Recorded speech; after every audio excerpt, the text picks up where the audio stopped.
آپ سب پر سلامتی ہو. ابرار نغمی کا لکھا ہوا ہے.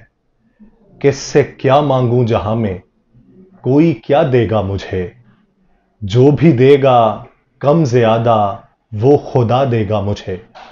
قتل کر کے جو تمناؤں کا میری شاد ہے، اس سے کیا امید رکھوں، خون بہا دے گا مجھے.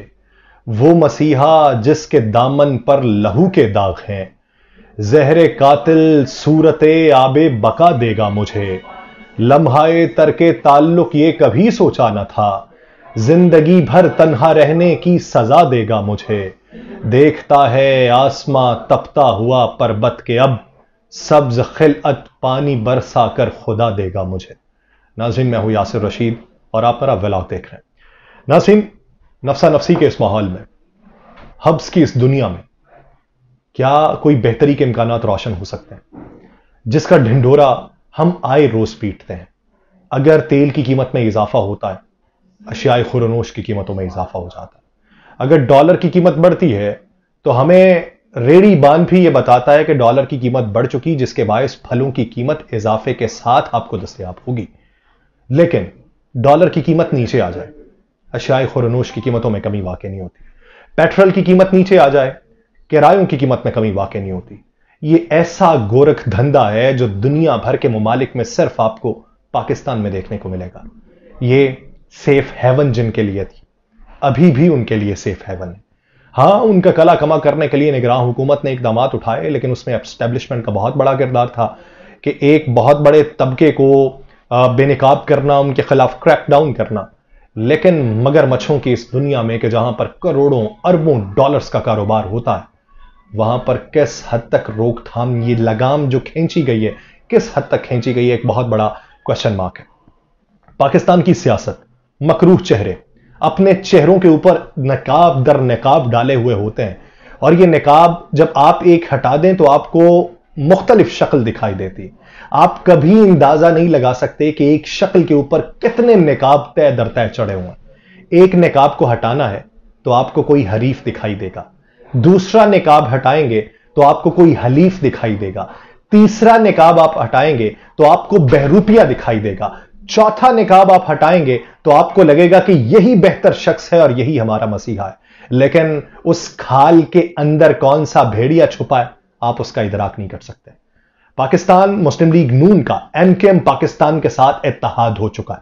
آج پاکستان مسلم لیگ نون کے رائیونڈ میں تاحیات قائد میاں محمد نواز شریف صاحب سے ملنے ایک وفد آیا. وفد نے ملاقات کی اور خواجہ سعد رفیق صاحب ببانگ دوہل یہ بات کرتے رہے کہ 1.5 سال پہلے ہمارا جو اتحاد ہوا تھا، اسی اتحاد کی کڑی یہ بھی اتحاد ہے. اب پاکستان مسلم لیگ نون اگر یہ دیکھے کہ 2013 کی حکومت میں جب MKM پاکستان ان کی اتحادی تھی، MKM پاکستان گاہے بگاہے یہ اقرار کرتی رہی کہ پاکستان مسلم لیگ نون نے کراچی والوں کو ان کا حق فراہم نہیں کیا، نکاسی آب کے جتنے پروجیکٹ آپ نے اعلان کیے تھے وہ ان تک نہیں پہنچائے گئے، کراچی میں ٹرانسپورٹ کے لیے جتنے وعدے آپ نے کیے تھے وہ بھی پایہ تکمیل تک نہیں پہنچے، K4 کے منصوبے کو لے کر سارا ملبہ، سارا بارے گراں آپ کے کندھوں پہ رکھنے کی وہ باتیں کرتے رہے. اسی وجہ سے وہ اگلی حکومت میں پاکستان تحریک انصاف کے ساتھ جا کے ملے. لیکن ساری باتیں بھلا دی جاتی ہیں.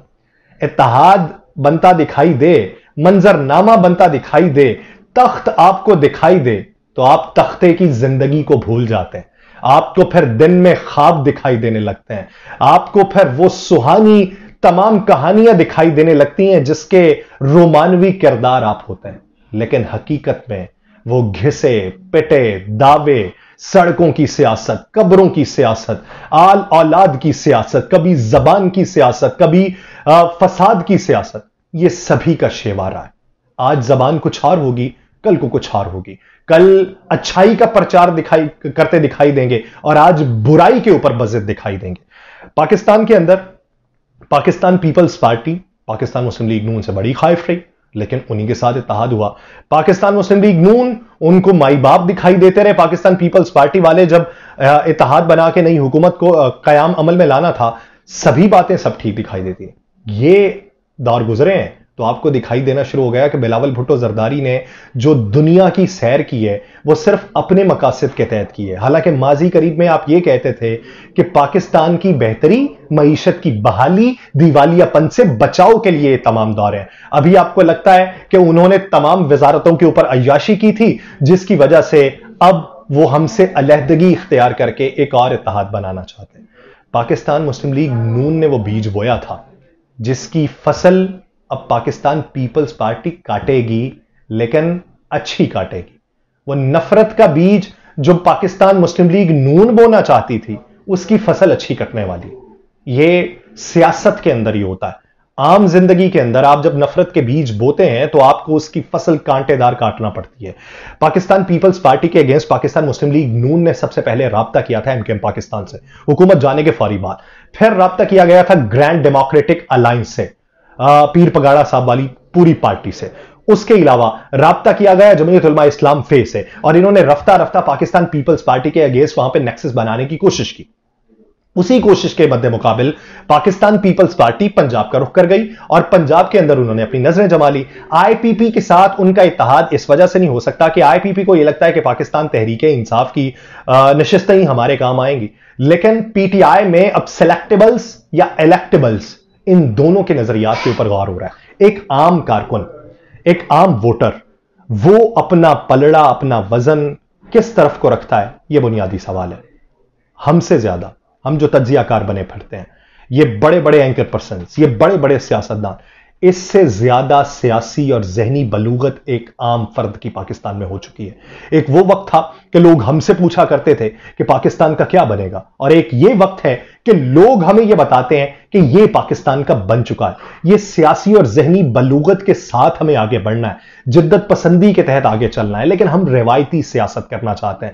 ہم ابھی بھی پانی کی بوتلوں کے اوپر، بریانی کے ڈبے کے اوپر میاں نواز شریف صاحب کی تصویر لگا کے ببانگے دہلی کہہ دینا چاہتے ہیں کہ ہم معیشت کے رکھوالے ہیں. آپ معیشت کے رکھوالے ہیں تو یہ بھی بتائیے کہ معیشت کو بہتر کس طریقے سے کیا جا سکتا تھا.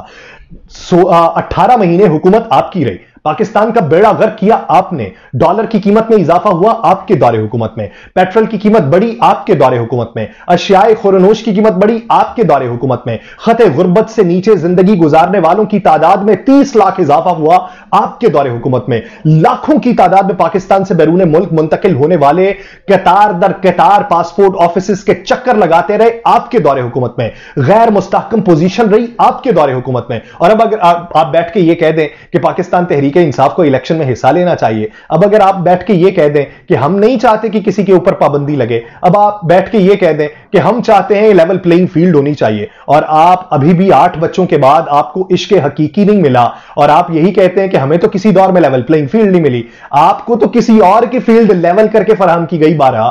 لیکن ابھی آپ کی جو تگودو جاری ہے وہ صرف وہ بانسری ہے جو آپ جنتا کے شور سے ہٹ کے کسی ایک ٹیلے پہ بیٹھ کے اپنے مسند اقتدار کو اپنی آنکھوں کے سامنے رکھ کے بجانا چاہتے ہیں. لیکن یہ عوام اب الیکشن کے اندر آپ کی بانسری بجائے گی.